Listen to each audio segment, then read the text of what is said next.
स्नान और नहाने में अंतर। एक बार देवी सत्यभामा ने देवी रुक्मणी से पूछा कि दीदी, क्या आपको मालूम है कि श्री कृष्ण जी बार बार द्रौपदी से मिलने क्यों जाते हैं? कोई अपनी बहन के घर बार बार मिलने थोड़ी ना जाता है। मुझे तो लगता है कुछ गड़बड़ है। ऐसा क्या है जो बार बार द्रौपदी के घर जाते हैं? तो देवी रुक्मणी ने कहा, बेकार की बातें मत करो, ये बहन भाई का पवित्र संबंध है। जाओ, जाकर अपना काम करो। ठाकुर जी को अंतर्यामी है तो सब समझ गए। और जब वह कहीं जाने लगे तो देवी सत्यभामा ने पूछा कि प्रभु, आप कहाँ जा रहे हो? ठाकुर जी ने कहा कि मैं द्रौपदी के घर जा रहा हूँ। अब तो सत्यभामा जी और बेचैन हो गई और तुरंत देवी रुक्मणी से बोली, देखो दीदी, फिर वही द्रौपदी के घर जा रहे हैं। कृष्ण जी ने कहा कि क्या तुम भी हमारे साथ चलोगी? तो सत्यभामा जी फौरन तैयार हो गई और देवी रुक्मणी से बोली कि दीदी, आप भी मेरे साथ चलो और द्रौपदी को ऐसा मजा चखाएंगे कि वो जीवन भर याद रखेगी। देवी रुक्मणी भी तैयार हो गई। जब दोनों देवियां द्रौपदी के घर पहुंची तो देखा कि द्रौपदी अपने केस संवर रही थी। जब द्रौपदी केस संवार रही थी तो भगवान श्री कृष्ण ने पूछा, द्रौपदी क्या कर रही हो? तो द्रौपदी बोली, भैया केस सवार के अभी आई। तो भगवान बोले, तुम काहे को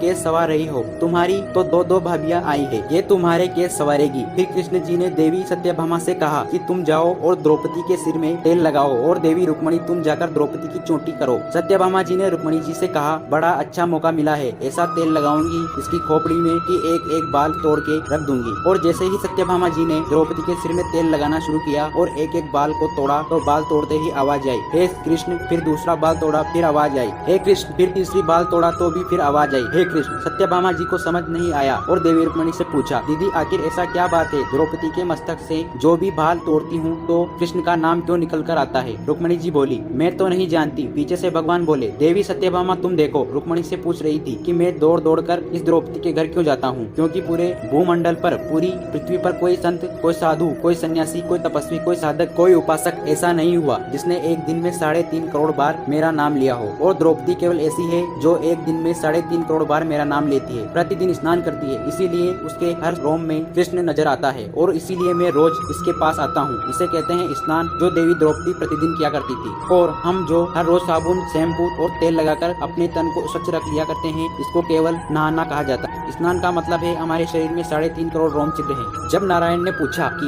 ये 3.5 करोड़ रोम छिद्र किन कर्मों के लिए दिए गए हैं, तो नारायण ने कहा, जब मनुष्य 3.5 करोड़ बार भगवान का नाम ले लेता है तब जीवन में एक बार उसका स्नान हो पाता है। इसीलिए इसको कहते हैं स्नान करना। इसीलिए श्री कृष्ण का नाम तो जपते रहिए जब तक 3.5 करोड़ बार भगवान का नाम न जप ले। दोस्तों, आपको कहानी कैसी लगी यह हमें कमेंट करके जरूर बताएं और चैनल को सब्सक्राइब कर वीडियो को लाइक कर शेयर करना बिल्कुल मत भूलिए। वीडियो देखने के लिए आप सबका बहुत बहुत धन्यवाद। जय श्री कृष्ण।